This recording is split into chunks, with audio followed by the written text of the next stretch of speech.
Well, it's taken a while to find somebody from support unit to talk to us, but very happy to say I've managed to track down Darroll Brent, former company commander in support unit, whose brother happens to be a very, very good friend of mine and my family, Darroll. And I know you guys come from a long line of great sportsmen, but Darroll, welcome and thanks for your time.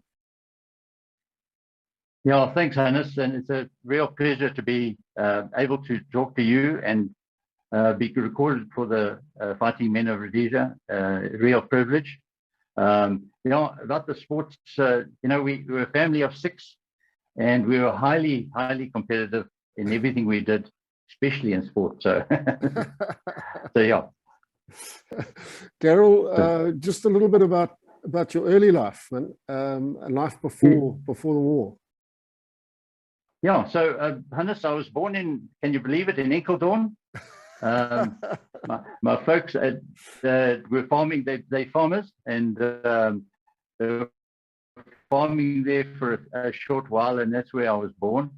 And soon they moved to, I think it's Centenary, and from Centenary they ended up in Mangula, or between Mangula and Doma. As I said, there's four boys and 2 girls, and so we went to boarding school at Prince Edward School. Selborne Rutledge initially, and then Prince Edward, all of us. I was good at sport, and my whole focus was probably on sport and not on academia, so I was pretty useless at school, schoolwork, should I say, and just loved sport. And throughout my life, I played plenty of sport and love it, and still today I'm thankfully in good health. Tell us a bit about your more important achievements on the sports field. So obviously, I got my colours at school for cricket, but I played. I think my problem was that I didn't concentrate on one sport. I just liked to play as much sport as I could. So I was playing basketball and cricket and tennis and squash and hockey and rugby. So although I did fairly well, I didn't do any representation of the national side, but I did.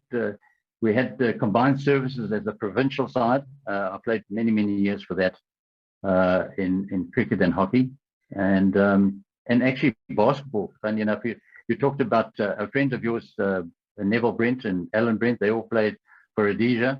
Yes. So I didn't get as far as that, but I did represent combined services, they called the province at the time, which is Army, Air Force, and police. Apart from that, I've just enjoyed playing sport at a fairly high level, and that's my story. Who was your vintage in the cricket team at PE? Mike Matthews, which you probably won't know. No, I remember Mike Matthews. Very talented guy. Played first team, got his colours for rugby. His last year, decided no, he would like to play squash. To play hockey. After the first term, during the holidays, he and I practiced hockey. He got into the first side. We went on tour down south, and he then represented Rhodesia and schools in the school side, Rhodesia and in South Africa. So, he was such a talent, and I'm just so sorry that he didn't carry on with something like that, because he just faded away to nothing. He's never represented anything. And he was, and then the Fletcher boy, Alan Fletcher, Duncan's brother, who was Davy Houghton, the Houghtons. Yes. Davy was a young, but Billy we played together. Yes. And then in hockey, so that's our vintage there.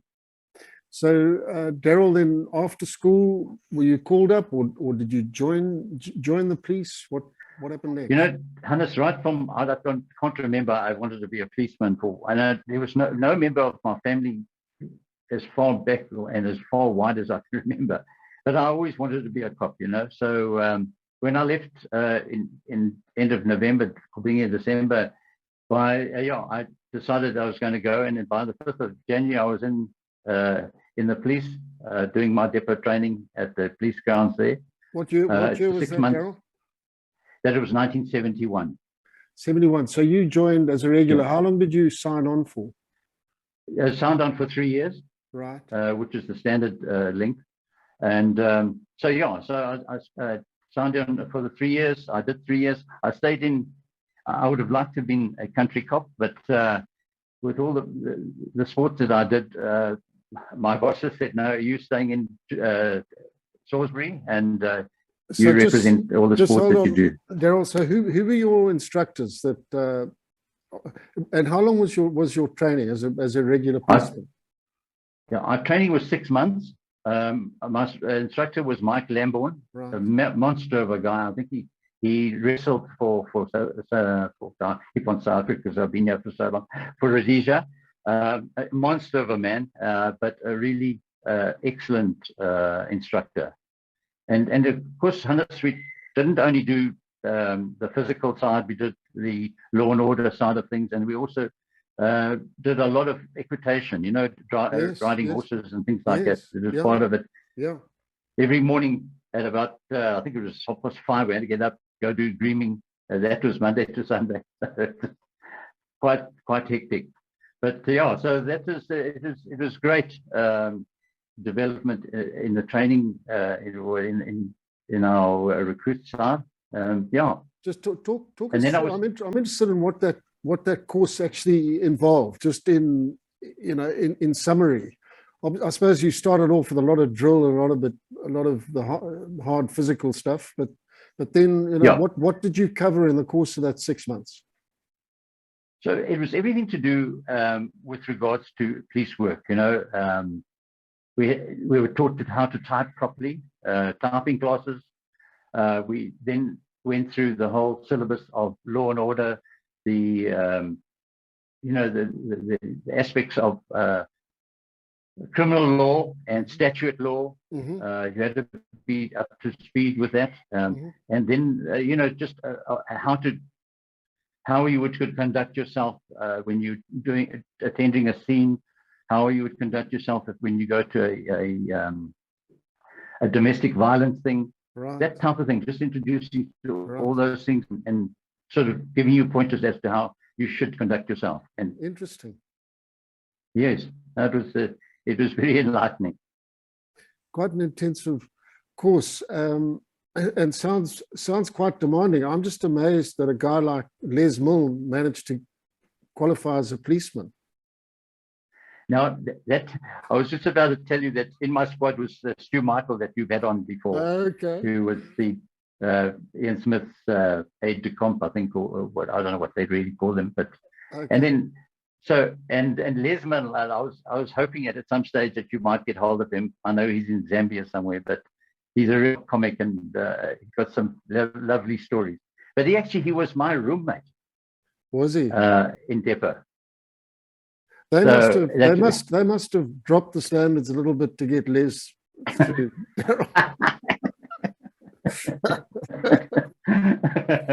He was such a cod, you know. He was a laugh a minute. He really was. I think no, I'm not going to go down that road. Okay. But he was a great oak. After passing out, what was your first posting? What were you tasked to do? So, when the first posting that most people did is you went into charge office. So that's the front end of a police station where you come to report. Mm-hmm. It's and you see all types when you're there. And I remember one time, Hannes, it was scary. I had to go and arrest a what do we call her? Lady of the night. And Yes. when I got there to arrest her, she removed all her clothes. Oh dear. And now you're in a quandary as how to handle her. You know what I mean? And there was an African constable that I was with, and myself, and she was violent and abusive. It was a fight. I promise you, I've had some fights before, but that was a fight that I don't want ever to repeat. But yeah, so I did 6 months in the charge office, and then I was transferred to what they call traffic department, and you attend all the fatal accidents and minor accidents, and do follow up on negligent driving and things like that. And then after that, I went to a place called control room, which is the B cars, driving the B cars. If you remember the B cars, I do. black and white B cars. Yeah. So I was there 2 years, and that was fantastic, because in that aspect, you go out, you're on the road, and you can attend from anything from a murder to a domestic dispute, and you got everything in between. It was really that really. I used to at school. I'm a bit of a recluse, and that really took me out of my comfort zone and gave me a lot more confidence. Darroll, I know a little bit about B cars because I got chucked in the back of one once. I think you were a hooligan when you were in RLI. No, man, then, I was still at school, and geez. we were in what was then Salisbury playing golf, and I went out with the older guys because I was the young whippersnapper in the team, and yes, they all went drinking down and near Queens there somewhere. And that's exactly where I had the fight with this lady, Queens. Yes. Right. Well, they all got in because they were older than me, but the doorman or whatever told me to bugger off. I wasn't allowed in because I was too young, and so I was standing on the pavement there. But the other blokes took pity on me, and they brought me a beer. So now I'm standing on the damn pavement having a beer. I just saw this bloody blue light flashing, and before I knew it, this B car was a Westminster. I think it was one of those. Oh, jeepers, that was my first car, yeah. And slammed on the brakes in front of me and chucked me in the back, took me back to Central and terrorized me for a night. And I didn't go. Shame, man. And did you go in the cells, Hannes? No, I was just stuck in the. They let you up in the caged area on the top. Yeah, I don't think they had much to do that night, and so they were just. I think they quite enjoyed giving me a bit of a hard time. They let me go, in the morning. Shame, man. But yeah, those were the days. You didn't mess with the BSAP in those days. That's for damn sure. Yeah, no, listen. I was very proud to be a policeman. When you consider what we have today and what they have today and what is in South Africa, it's chalk and cheese. So, Darroll, it's actually something that still fascinates me to this day, and something that people don't really appreciate, I don't think. But you think back to those days in the 70s and right through the war, somehow there was very little crime in urban Rhodesia. I know we didn't lock our homes. You guys were never armed. There just seems to have been a tremendous amount of respect for the forces of law and order, which had a lot to do with you guys, and people just didn't break the law. It's quite astonishing how low the crime rate was right throughout that period, and that's despite the fact that the country ended up in a full-scale war, and yet people still followed the law in the main. It was quite unusual for people to step out of line. Very much so. Policing was done at the highest standard with the most integrity. I talked about domestic violence. There were times that and I was a young, as I say, a whippersnapper, 19-year-old. I would go to a home when I was in the B cars, and there was the husband and wife were beating the hell out of each other.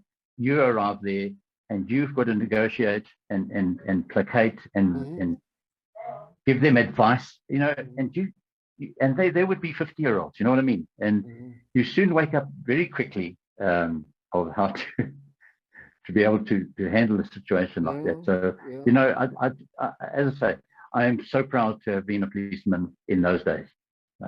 Well, no regrets. I think you've got absolutely everything to be proud of. I still think it must have been one of the great police forces of the world, and it all had a lot to do with the fact that the personnel were just so highly respected, and respect is something you earn.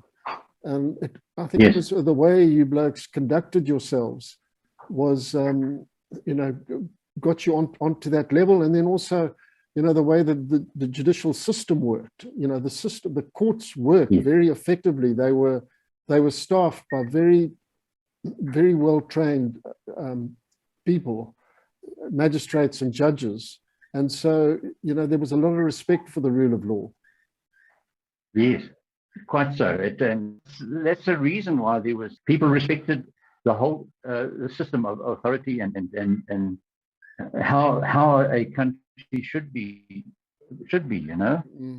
Darroll, so you finished your 3 years, and then so did you sign on for another period of time? Well, you know, when you got to the 3 years, we just carried on. It was no signing anything. It then was a 3-month notice on both sides. You know. All right. Okay. So just carried on. And then. So I was. Yeah. So I was what you call a uniform a cop. They wore brown boots and brown leather and that for 5 years. And then after that 5 years, I then was posted to support unit. Okay. Okay. So what year was that? That was 1976. Right. And what was your rank then? So that was I was still a patrol officer then. In fact, I lied. 1976. So that was 5 years. But it was qualified to write the section officers course. Okay. Which I did and passed. Okay. And at that time, I was posted to support unit, and I was given a troop to command of, I think there were 35 of us, mostly black troops, and four whiteys. And yeah, so that's how we operated then as troops. And Darroll, to make that transition from uniform to support unit, did you do a training course to a conversion or something? No, and that's the incredible thing. I was posted there absolutely no training whatsoever. But so if I may just go back, during the 5 years I was there, you were obliged to do part 2. To belong to the part 2 fraternity, and so every 6 months you would do it. You do be trained. I don't know if you remember a guy by the name of Rich Seekins. He was a desert rat. He was against Rommel, and he was decorated quite a few times. He was our trainer at the time, and really, really great instructor. And but it was, you know, it was nowhere near what the army training was done. You know, we were policemen, part-time soldiers. You know, we were entitled part 2, and we were mainly posted to areas that were little chance of coming across the enemy. You know, so so that was the only training I really had. You know, coin training I'm talking about. Yes. And so I, when I got to support unit, I arrived there one Monday, and I reported to the guy. I was sent to the commanding officer, and he said, "Okay, you're going to be posted to November troop, and tomorrow you'll get on the vehicle and go there." And that's how I went to the bush. Literally, when I arrived at Mount Darwin, they were in base. The next day, they were going out. I was allocated a section because I was so new. Black Sergeant ran the thing. Thank goodness. Ran the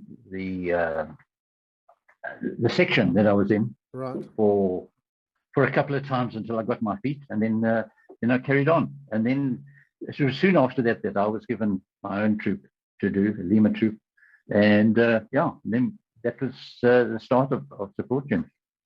So, Darroll, is that when support unit was formed? Was it about 75? No, okay. So maybe I'll just do a very simple sort of introduction, not introduction, a history of the unit. Yeah. Support unit really goes back to the late 1900s to the early 20th century, when we were Askaris then. Yes. Yes. Black Askaris. Paramilitary. And paramilitary, and in fact they were involved in the Jamison raid, yes. And later in that Selous, the big Selous battle down in I can't remember where it was, Midlands somewhere.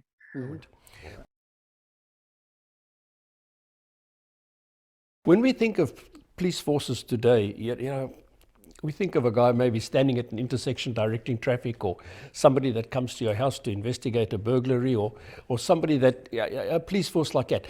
But the police forces in those days in Africa, they performed a dual function. So not only were they policemen and law enforcement officers, they doubled up as soldiers. They could do either job equally efficiently.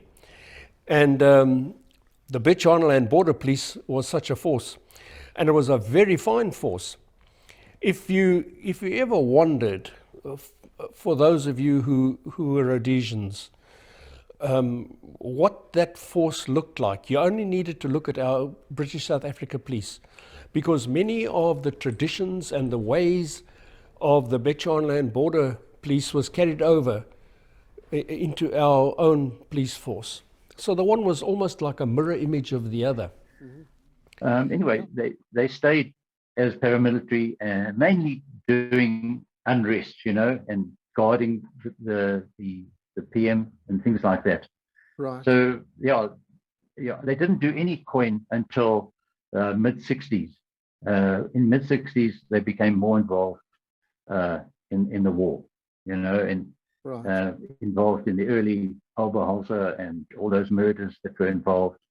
They were attending there with the army there as well. So yeah, they stayed like that until the mid-70s. By then we had grown to 32 or plus 30 troops, and we became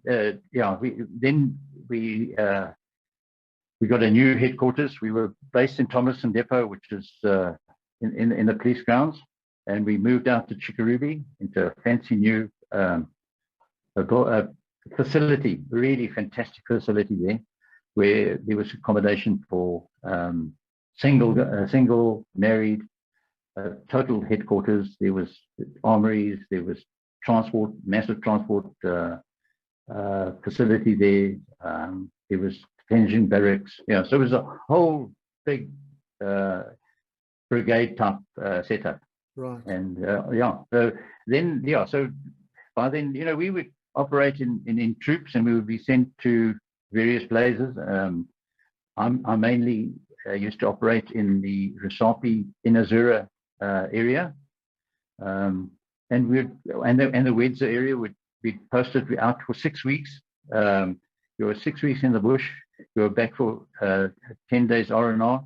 One week we did retraining, coin retraining, and then back to 6 weeks, and that was the cycle that we had. And the type of work you were tasked to do in the field. Okay, particularly myself, we would be sent wherever, and do border patrols. You'd set up a base. I think when I was first given my troop, I was given the Rhodesia TTL as my operating area, and we would be based initially at the police station, but eventually we went into the internal affairs camp in the middle of there, and we just operate out of there. We had sticks like you guys, 4 to 5 man sticks, preferably 4. Medic, the section leader, a gunner, and one other. It was very convenient that way. Easy to do. Then gave us better coverage when we were doing the patrols and things like that. Darroll, memorable incidents that you recall. I'm sure you had your ups and downs. You probably had some highs. You probably had a few lows as well. Yeah, if I may just to go back, so we operated in the troops until the mid till about 1978, and then they formed companies in the early 1978 to align ourselves to the military type things. You know, where we had there were 3 troops to a company. I had took over Lima company, and so we had about 130, 135 personnel in our unit, and so it got, and we were fully self-contained. You know, we had our own vehicles, own ammunition truck. We had fuel. So when we went out, we were totally autonomous to ourselves. You know, we didn't need anything else or support from anybody. So yeah, so getting back to some memorable incidents. Where do I start? I think in my time that I was there, I was involved in 5 camp attacks, and one memorable one was when I was based in Kanyemba, and we were doing border patrols, up and down the river, and we used to go fishing a lot, and we were very naughty guys, because opposite us was a I don't know who they were, but we thought they were Zambian military, but there was obviously Zipper in amongst them, and they were fortified there.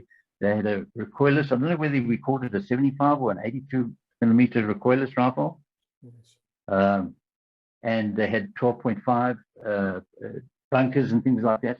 And we used to taunt them, because they used to come down and wash their dishes and that, and we had a silenced tutu, and we used to shoot across them, try and scare the hell out of them. So one day our guys was fishing right in front of the Kanyemba police station on a jetty there, and they caught an electric barbel, and they didn't want to touch it. So I was away at the time on patrol, but this guy decided to take his pistol and shoot it. So they killed to kill it, and all hell let loose from there. From across the river. From across the river. I promise you, there was mortars, there were recoilless, there's 12.5, and there were only 5 of the fortunate guys in camp. With your arm with your fishing rods. The return fire was dismal, I'm sure. And but the first strike of the recoilless rifle was on our command bunker, and thankfully it was so well built with railway sleepers and soil in that. It took it quite well. Then what else is there? Yeah. So anyway, I was about 5 k's downstream from there on patrol, and I heard this commotion going on, and I managed to get hold of the radio guy, and he said, "No, we're under attack." So I ran like hell to get better comms and call our head office. In fact, what was the, not ComOps, what was the organization that looked after areas? The Jock, yeah. I got hold of the Jock and said, "Listen, we're under attack here and we need help." So they sent 2 hunters. They said, "The hunters on the way. Just get onto high ground where you can see the target and just talk them in." And so about 20 minutes, it was quick, hey? About 20 minutes later, I was in comms with the hunter pilot, and he said, "Listen, I'm coming in from behind you. Just talk me in." I said, "Certainly." And he said, "What do I need to look for?" So I said, "When you go overhead of me, if you look, you'll see a big white wall with a big open window. That is where we think the recoilless is." They said, "No problem." And as he got to just before my location, he said, "I see the white wall. I'm dropping bombs now." And Hannes, this is the most exhilarating thing I've ever had. I looked up, the bomb gates opened, and these 2 bombs, I think they were Frantan, I don't know what it was. Anyway, they started tumbling. And Hannes, I was 2 kilometers away when they dropped that. It went, that one of those bombs went into that hole. Jeez. And blew the smelling, blew it right apart. And then they obviously proceeded to rocket and strafe up and down of the river there. And then they even went into the town behind and gave them a little bit of a rev as well. And that's just the last thing. But I just, the Blue Jobs did such an amazing job that I can't believe that maybe it was a fluke, I don't know, but it was so good. It really was. So Darroll, what we take from this is an international incident involving an airstrike was triggered by a support unit guy catching an electric barbel. It's embarrassing, isn't it? Yes. Not only that, they fired about 80 mortars at it. 80, I presume they were 80 millimeter mortars, and we found most of those tail fins about 50 meters outside of our camp. I don't know what damage it would have done if they had got it right, because it was quite concentrated where we found all these fins, within about 50 meters, So if that had been in the Bremen camp, it could have been quite drastic, What time of day was Yeah, it? so that was at 10 o'clock in the morning. It happened 10 o'clock. So yeah, from then onwards, it took quite a while, and so it was just scary. When I say scary, it's something that happened. Yeah. Darroll? Yeah, and then yes. Yeah, so that's the fishing story. That's the fishing story that turned out not so great, eh? Yeah. Then maybe an incident. Hannes, what I found the most useful of operating in a TTL and things like that, when you go on patrol and you do patrols and things like that, it is highly unlikely for you to bump into the enemy. Their Majiba system, their scout system was so good that you would never really bump into them. They would be long gone before. So I tended to concentrate on OPs and talk in the fire force, which was very successful. And so that was the best way. But there was times as time got on, later and later, the fire force were seldom available. They were on external, so we had to do our own thing, Yeah, own reaction. So we tended to do a high density. If we had a sighting, we obviously then try to put as many troops in overnight and try to surround the area. But we weren't professional soldiers, and our success was limited. But we did have many successes. So remember one time I was on OP with a section of mine on quite a big Gormor, and we saw this feeding, the feeding lines going in and out of a certain place below us, but we couldn't find anybody with weapons, so we couldn't bring in the fire force. So we thought, no, listen, the only way we're going to do it, let's go. It was a very, very steep side of the Gormor. So we identified where the camp was, and we snuck down early in the morning.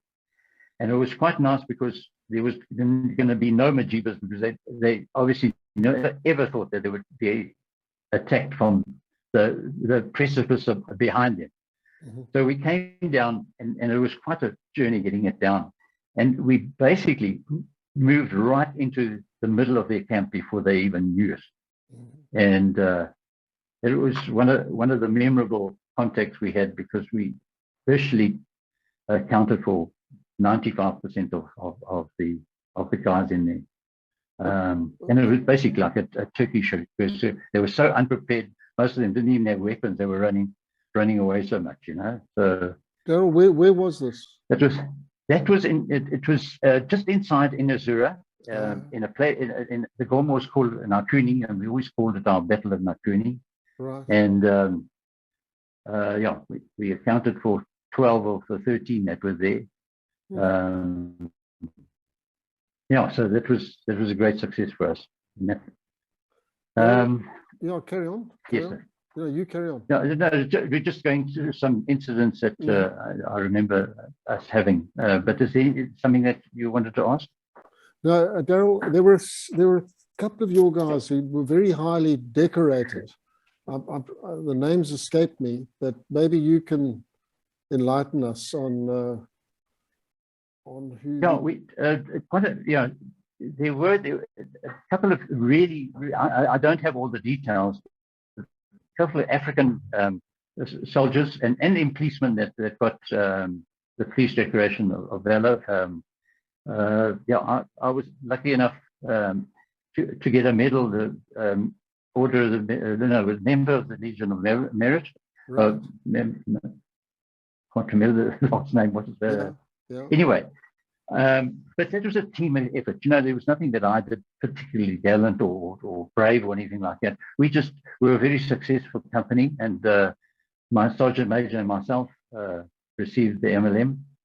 So yeah, for good work done, and mainly, as I say, it's in your territory in Rhodesia, in Azura, and sometimes in the Mtali area. Yeah, another incident that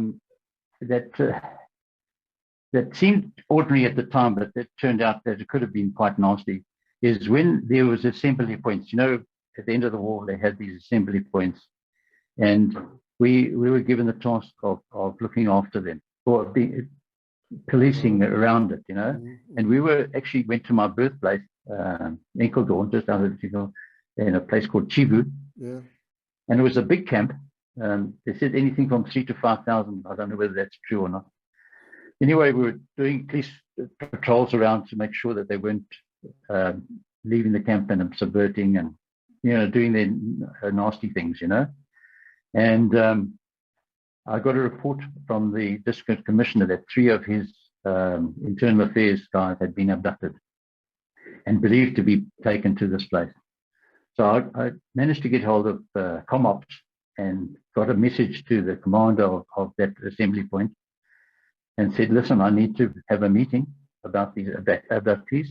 And he said, listen, go to the such and such a point and you'll be met and you'll be brought to me, which I did. So right there, they took my weapons away and we walked in. It was quite scary, actually, with all these armed guys, and they were quite abusive, most of them.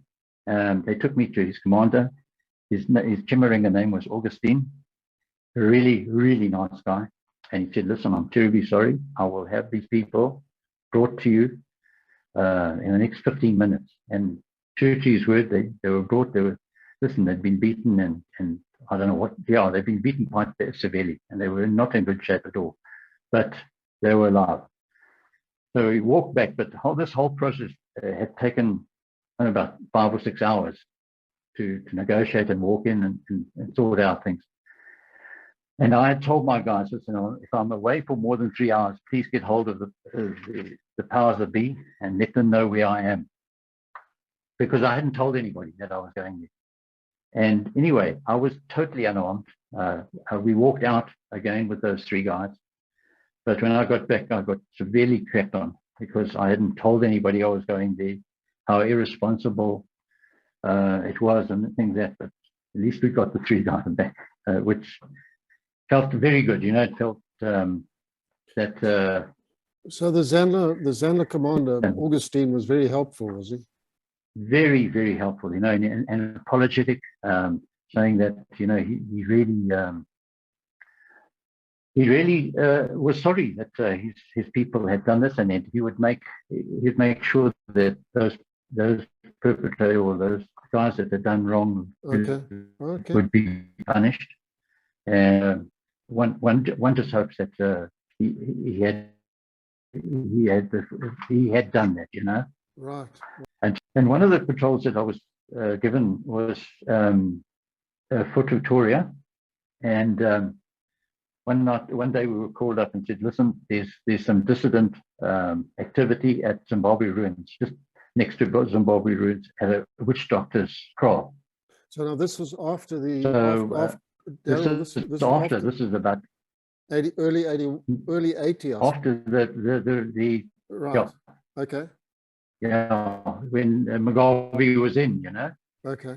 And so then our duties had changed. Then we were starting to go and get these guys that have hidden their weapons, and we're now just criminals actually, and mainly what we were doing. And obviously we got a report from Pretoria saying there were these armed guys staying with the switch doctor. Right. So we went in there with about 4 sticks. Early one morning, I think we were in position by about 4 o'clock, and we surrounded this place. And at about 5:30 first light, this guy came out with the AK on his shoulder and basically walked into our guys. And a firefight started, and we managed to kill all the dissidents that were there. But at the time we didn't know. But everything got silent, and then this witch doctor, who happened to be, I don't know if you've heard of it, Mbuya Nahanda, the witch doctor, a very famous witch doctor, and she started then, you know, wailing and talking to our black, saying, you know, the spirits are going to get you, and you know, if you don't leave us alone, and all. We were really, really worried, because I looked at my guys, and they weren't happy with this whole situation, because they knew how powerful this particular witch doctor was. Wow. Anyway, eventually we managed to arrest her and and stop that incident, because they were doing farm attacks, they were doing horrible things in the name of, and she was sending them out, you know, so it was incredible. Yeah, that's, you know, those are the most memorable incidents that I had. Darroll, how long did you stay on then? So I did from 1976 to the end of till the middle of 81. So it's just on 6 years with them. And Darroll, what was the strength of support unit at its height? How Yeah, you know, Hannes, little people do know. So our strength, I'm talking military, or there was 2,500 troops. Wow. Approximately. So it was, you know, it's quite a big unit. Wasn't a small unit at all.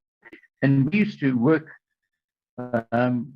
obviously independently, but we also have had bases like in Rhodesia and in Shabani, and in where else was the where we had bases where more than one company would be involved, and we'd have a superintendent looking after us and deploying and doing battle strategies and things like that. Yeah. Darroll, did you guys ever deploy using horses? So I didn't go through in composition of all our companies. So we had 13 companies, of which one was a horse company, was a horse unit. Mounted. And it was a mounted. I think there were 60 of them there, and they had some nice successes. But you know, it was only in the last 2 years, maybe 18 months, right, of the war that we had then. So mainly it was infantry type operations, but we did have the horses as well. And dogs? Did you guys ever use dogs? We used dogs, but only the police dogs. You know, like you would use. They would, you know, they would come from dog section, but there was nothing affiliated or regular to the support unit. Right. Darroll, just, you know, mentioning the history of support unit, you know, it's just, you made the point, but the history of the BSAP, it's a regiment, and so its origins are based along very much military lines. That was really the beginning of the BSAP. So in a way, it's not hugely surprising that you did end up in a sort of military role. But carry on. No, I just say, because of their SCORI situation, that the supportunate was sort of like the breakaway or the military side of the BSAP. So the coin type of operation that we had, as opposed to a more peaceman situation. Darroll, I'm just going to put something out here while I've got you. I've just been in Mozambique to Mary Moffat's. We found Mary Moffat's grave, Mary Livingston's grave on the Zambezi. I forget the name of the place, but Yes. Anyway, it's there near a church. But right next to her grave is a BSAP trooper. And I've got his number here. His name was Davies, and he was in the BSAP, and I think he was killed in the early 1900s there in what would have been Portuguese East Africa. And so, for the BSAP guys, it would be interesting to know what a BSAP trooper was doing there on the Zambezi. This is around about the time of the First World War, but I can't see a date on the gravestone. But very interesting. Yeah, you guys were out and about there because the BSAP. Well, there was a contingent from Rhodesia that went to what was then Tanganyika or German East Africa. Yes, those are the SCORIs. Yeah, yes, the SCORIs to fight in the in the First World War against Folletta Vorbeck, the German general. Yes, and in fact, they were affiliated. I think affiliated with the Rhodesian African Rifles. Well, yeah, or Rhodesia Regiment. Yes. And there was the King's African Rifles, but it was the Rhodesia Regiment that was involved up there. And then there was a contingent, which I'm pretty sure came from the BSAP, that ended up in East Africa. So, you guys did have a military background. Yes, going back quite a long time. No, very much so. No, there's the history of the BSA, similar to obviously to the SCORIs. They started way back and have got got good history. Very long history. Very interesting history. Well, the other thing is that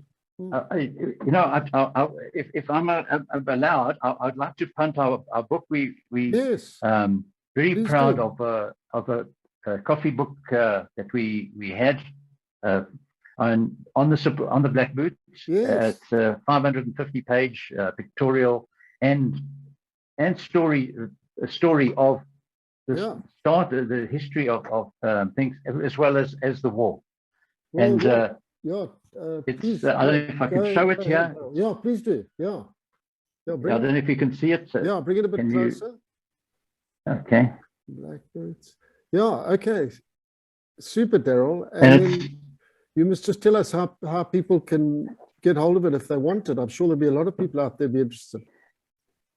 It was the idea and hard work of a guy by the name of Barry Wone, also a company commander with us. And unfortunately, he's very, very gravely sick at the moment. And I'd just like to say over here that we wish him all the best recovery, but he's taking hard time. He's the one at the moment that is organizing the books and that. But maybe, Hannes, if anybody is interested in it, they could get hold of you, and you can just send it to me, and I will make arrangements. Yeah.